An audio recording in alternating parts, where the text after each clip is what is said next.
Uttarakhand high की ओर से Rajaji national park के पास ग्रीन जोन और गोल्फ कोर्स की भी पर भूमि उपयोग परिवर्तन कर आवासीय और व्यावसायिक गतिविधियों को लेकर दायर सुनवाई की। इस दौरान आई सिडकुल और हरिद्वार ने शपथ दाखिल करते हुए कहा कि जो भूमि है उस पर सुनवाई की जाएगी।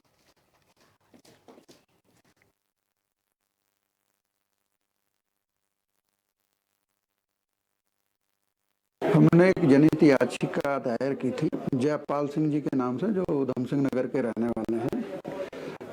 इस जनहित हमारा ये कहना था कि जिला पंचायत उधम सिंह नगर के भी इलेक्शंस हुए थे, पंचायत इलेक्शंस हुए थे और उसमें नया बोर्ड गठित हुआ जिला पंचायत उधम और नए चेयरमैन बने हैं। तो उन्होंने जैसे ही पदभार ग्रहण किया तो उन्होंने रेजोल्यूशन पास किया कि जितने भी पब्लिक वेलफेयर के वर्क्स थे जिनके ऑर्डर भी फाइनल हो चुके हैं, जो काम अभी होने हैं, जो रुके, कम से कम वो करीब 300-350 वर्क ऑर्डर्स हैं, वो सारे इन्होंने ये पास किया है कि ये सारे कैंसिल किए जाएं और इस पैसे को किसी दूसरे करने की परमिशन दी जाए। और उस रेजोल्यूशन को इन्होंने स्टेट गवर्नमेंट को फॉरवर्ड किया था।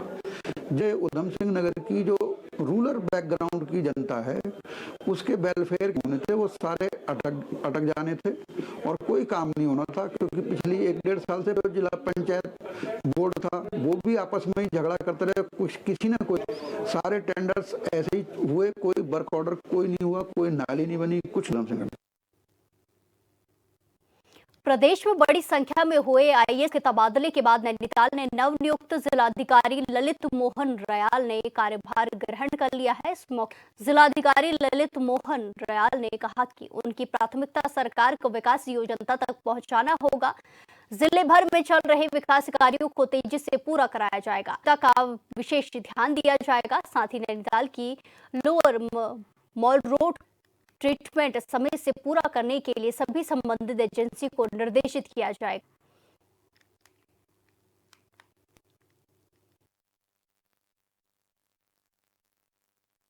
में आगमन मेरे लिए सौभाग्य का विषय है और जहाँ तक प्रायोरिटीज की बात है, जो सरकार है, शासन की नीतियाँ हैं, माननीय मुख्यमंत्री जी को जो प्रायोरिटीज हैं तल पे उतारना और जो वेलफेयर स्कीम्स जो इंफ्रास्ट्रक्चर के काम है वो सबको पे उसको फोकस रखना और पात्र लाभार्थी हैं उनको स्कीम्स का लाभ मिले। बाकी जो और फील्ड के काम है उन सब में ट्रांसपेरेंसी सब जो है शासन की प्राथमिकता में है।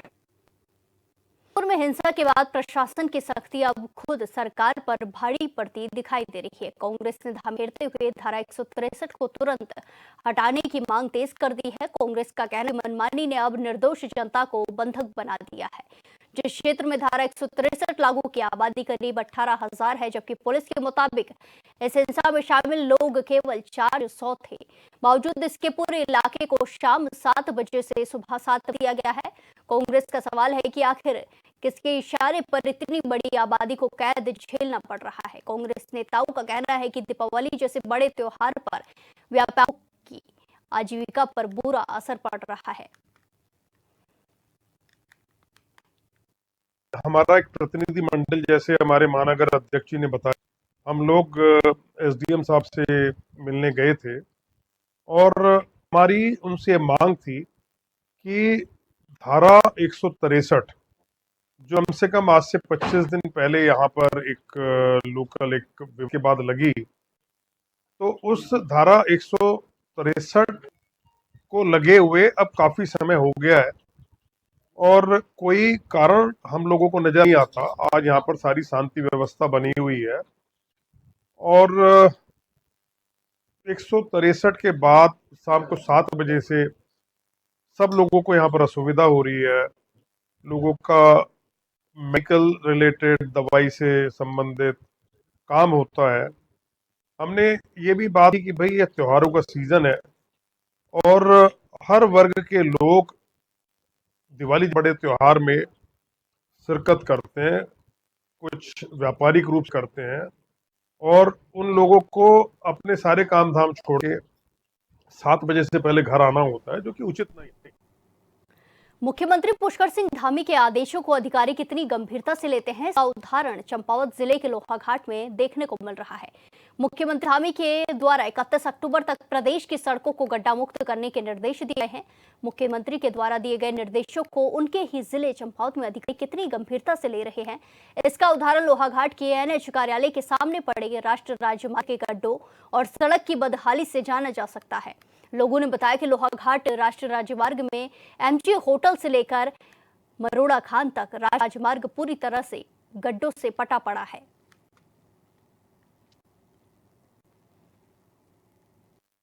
इसमें बहुत ज़्यादा परेशानी हो रही है। एक तो ये सिंगल रोड है, अभी भी ये डबल रोड में जो तब्दील होनी थी वो नहीं हुई है, और एमजीए से मोड़ खान तक इसकी बहुत मतलब जो है दुर्दशा हुई है। इसमें कभी भी कोई दुर्घटना हो सकती है क्योंकि ट्रैफिक बहुत ज़्यादा हो गया है। तो मेरा यही कहना है कि आपके माध्यम से कि सरकार इसको शीघ्र ही ठीक तरह से बनाए या गड्ढे वड्ढे जो भी हैं उसको सही करे, ताकि भविष्य में कोई इस तरह की ये तो अधिकारी लोग सोए हैं, इनको जगाना चाहिए और जगना चाहिए उनको। तुरंत ये जो है कार्य शुरू करना चाहिए और सुचारू रूप से जो है चले। यही मेरी मतलब आपसे आपके माध्यम से यही उनको कहना चाहूँ। मुख्यमंत्री द्वारा जो आदेश दिए गए थे वो कहीं कहीं ये कार्य हुआ है, लेकिन एमजीए से मोड़ खान तक इसमें कोई भी कार्य नहीं किया गया। और जो भी है इसमें इसको तुरंत अच्छी तरह से गड्ढे भरे जाएं, रोड सही करी जाए ताकि कोई दुर्घटना ना घटे। टीवी, चार पत्रों और सोशल मीडिया के माध्यम से हमें यह मालूम पड़ा कि माननीय मुख्यमंत्री के द्वारा गड्ढा मुक्त प्रदेश बनाने की मांग की थी, लेकिन बड़ा अफसोस है। मैं तो भारतीय जनता पार्टी केवल अखबारों तक का, समाचारों तक का ही सीमित रहती है, लेकिन आज सबसे बड़ी दुर्दशा एनएच की हुई है। आप जहाँ पे एनएच का मुख्य कार्यालय है, वहाँ से लेकर मरोड़ा खान तक जो रोड की हालत है, कोई भी भयंकर दुर्घटना वहाँ, ये तो एनएच का मामला है क्योंकि इसमें लगातार कार्य थे, लेकिन उन लोगों को अपने मुंह के आगे गड्ढा देखते हैं। माननीय मुख्यमंत्री की जो 31 अक्टूबर जो घोषणा थी कि गड्ढा मुक्त प्रदेश बनाएंगे, मुझे तो नहीं लगता इसमें कोई कार्रवाई हुई। साथ ही एनएच के साथ साथ जो स्थानीय हमारी सड़कें हैं, किसी भी सड़क में आज आप जाइएगा घटना का भय बना रहता है, क्योंकि त्योहारी सीजन है, बहुत आवागमन यहाँ पर है, लेकिन गड्ढों सड़कों के ऊपर सरकार का कोई ध्यान नहीं है। केवल को करना ही सरकार की प्राथमिकता है। सोशल मीडिया के माध्यम से बड़े बड़े वादे करते हैं, तो में धरातल में इनके द्वारा कोई काम नहीं किया जाता है। आप एनएच का मुद्दा देखिए, हमेशा के द्वारा क्षेत्रीय जनता के द्वारा इस मुद्दे को उठाया गया है, लेकिन जो हुई है वहाँ पर कभी कोई विकराल जब दुर्घटना होगी, क्या सरकार तभी चेती हुई है? मुख्यमंत्री के आदेशों की अवहेलना है? क्यों, क्या मुख्यमंत्री को ये घोषित करने की कोशिश विभागीय द्वारा की जा रही है? लक्ष्मण भैया, पहले आपके चैनल से माननीय मुख्यमंत्री जी को धन्यवाद प्रेषित करते हैं। मुख्यमंत्री जी चंपावत डिस्ट्रिक्ट और पूरे उत्तराखंड के लिए चिंतित रहते हैं। उनके द्वारा निर्देशित किया गया है एनएच खंड को कि हमारी सड़कें 31 गड्ढा मुक्त हो जाएं। उसके बावजूद भी अधिकारी वर्ग कुछ हो रहे हैं, और एमजी होटल से मरोड़ा खान तक की जो स्थिति है, जो हाईवे है, तो वहाँ पर एनएच का खुद का कार्यालय है, वहाँ पर उनके सामने भी गड्ढे अभी तक भरे नहीं गए हैं और गड्ढे हो रहे हैं, और हर समय दुर्घटना का अंदेशा बना रहता है। इसलिए सभी लोगों की अपील है, माननीय मुख्यमंत्री जी का निर्देश भी है कि 31 अक्टूबर तक गड्ढा मुक्त किया जाए। मेरे ख्याल से अब अधिकारियों के कानों में जुड़ रहेंगे और डीएम साहब आए हैं और दिन रात मेहनत कर रहे हैं जिले के लिए, तो सड़कें गड्ढा मुक्त हो जाएंगी। और एनएच खंड आप देख रहे हैं सोना की हालत, तो अब ये समय समय की बात है। माननीय मुख्यमंत्री जी इस जिले के लिए बहुत, और मुझे यह विश्वास है कि कुछ समय पश्चात चंपावत जनपद की सड़कें गड्ढा मुक्त भी होंगी और सभी यात्री सुरक्षित अपनी यात्रा भी करेंगे। चंपावत के लोहाघाट को हेली सेवा से जोड़ने और पर्यटन को बढ़ावा देने के उद्देश्य से सरकार के द्वारा लोहाघाट के प्रसिद्ध पर्यटन स्थल एबट बाउंड में लाखों रुपए की लागत से हेलीपैड का निर्माण करवाया गया था। हेलीपैड का निर्माण कार्य भी पूरा हो चुका है और हेलीपैड बदहाल हालत में पहुंच गया है। शासन और प्रशासन और जनप्रतिनिधियों के द्वारा हेलीपैड की सुध तक नहीं ली जा रही है। निर्माण कार्य पूर्ण होने के बावजूद अभी तक हेली सेवा का संचालन नहीं किया गया है, जिसका क्षेत्रवासियों में गहरी नाराजगी है। लगभग 1.5 साल होने को बावजूद भी अभी तक यहां से कोई हेली सेवा संचालित नहीं की जा रही है और अब हेलीपैड क्षतिग्रस्त होता जा रहा है।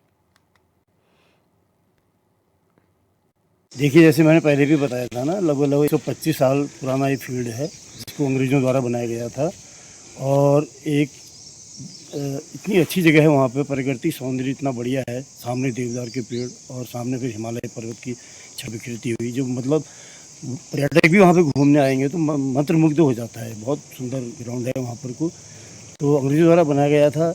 उसमें मैंने खुद 29 साल राजीव क्रिकेट शर्मा क्रिकेट प्रतियोगिता होती थी उसको चलाया वहाँ मैंने। तो इस बीच सरकार द्वारा उस ग्राउंड को एक तरह से उसका मतलब बिल्कुल छीन उड़ करके उसको एक हेलीपैड का रूप दे दिया गया, जो 1.5-2 साल उसको भी मतलब सुचारू रूप से अभी काम नहीं किया गया है उसमें भी।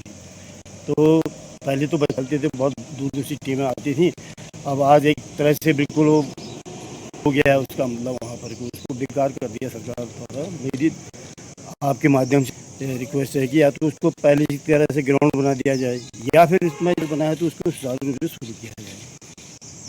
फ़ायदा क्या मिलेगा, उनका बहुत होगी और अपना टाइम से पहुँचेंगे। वो जिस तरह से पिथौरागढ़ में हेलीपैड कर दी गई है वैसे भी यहाँ पे कर दी जाए, और नहीं होता तो इसको फिर ग्राउंड के ही रूप में इसको वापस कर दें। देश भर में कफ सिरप से बच्चों की मौत होने के मामले अब उत्तराखंड में भी कम गुणवत्ता वाले कफ सिरप के जब्तीकरण की कार्रवाई की जा रही है। वही इस बात पर उत्तराखंड बाल आयोग की अध्यक्ष और बाल रोग विशेषज्ञ डॉक्टर गीता खनी, आजकल के दौर में अगर कोई बच्चा 2 बार भी खांसता है तो उसे सीधा कफ सिरप है, और अगर किसी डॉक्टर ने कफ सिरप का परामर्श नहीं दिया तो उस पर शक है।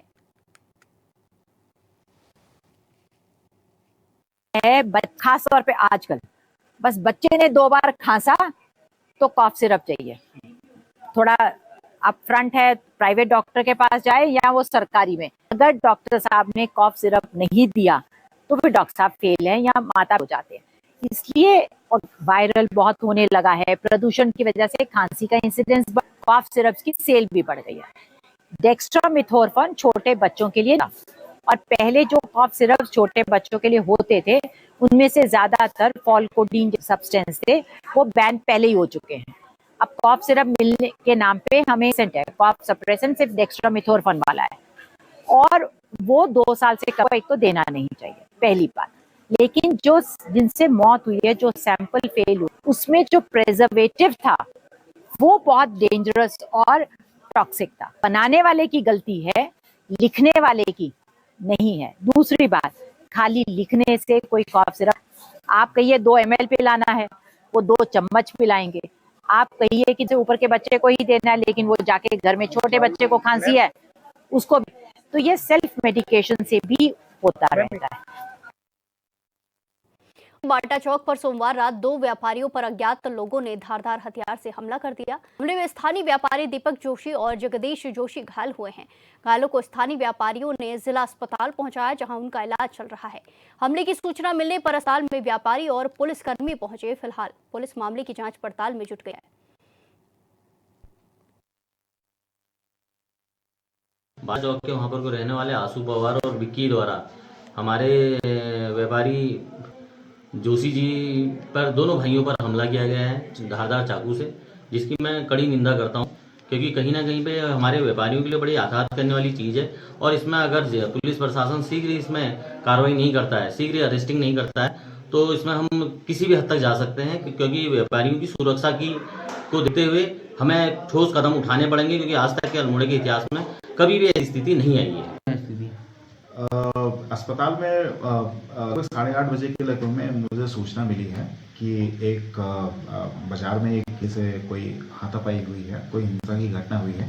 हालांकि जो घायल हैं, इतनी ज़्यादा कोई घबराने की बात नहीं है, उनको थोड़ी चोटें आई हुई हैं, स्थिति सामान्य है, और जो भी प्राथमिक उपचार दिया है वो दे दिया गया है। पुलिस को भी सूचना दे दी गई है, और वो समय पे जो भी पुलिस अधिकारी हैं वो आ गए हैं, उन्होंने इस चीज़ को संज्ञान में ले लिया गया है। जो घायल है वो स्थिति से ऐसे कोई गंभीर स्थिति में नहीं है, वो ठीक है, उनको प्राथमिक उपचार दे दिया गया है और स्थिति कंट्रोल में है। रुड़की के भगेड़ गांव में एक विवाहिता की संदिग्ध परिस्थितियों में मौत हो गई। मृतका के परिजनों ने ससुराल पक्ष पर जहर देकर हत्या करने का आरोप लगाया है और उससे सख्त कार्रवाई की मांग की है। मृतका के परिजनों का कहना है कि पति, सास और ससुर बेटी को कम दहेज लाने पर प्रताड़ित करते थे। कई बार उसने फोन पर अपनी बात बताई थी। फिलहाल पुलिस हर पहलू से जांच कर रही है।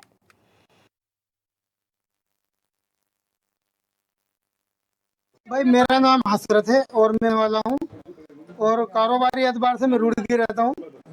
और ये जो बच्ची है इसकी शादी तकरीबन 2.5 साल पहले हुई थी। ये लड़की की शादी हुई थी इसकी खाला के यहाँ।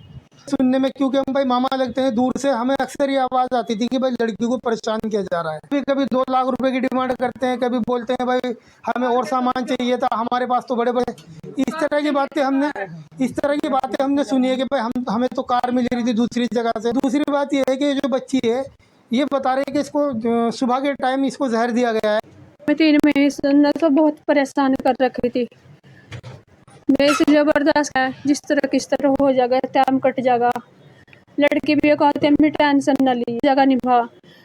अब बच्ची 2 महीने पेट सोती, दवाई करी के दवाई खवा दो। लड़के ने कहा कर पैदा करो, अम्मी ने मने करी के दवाई ना खवाओ तू होगा।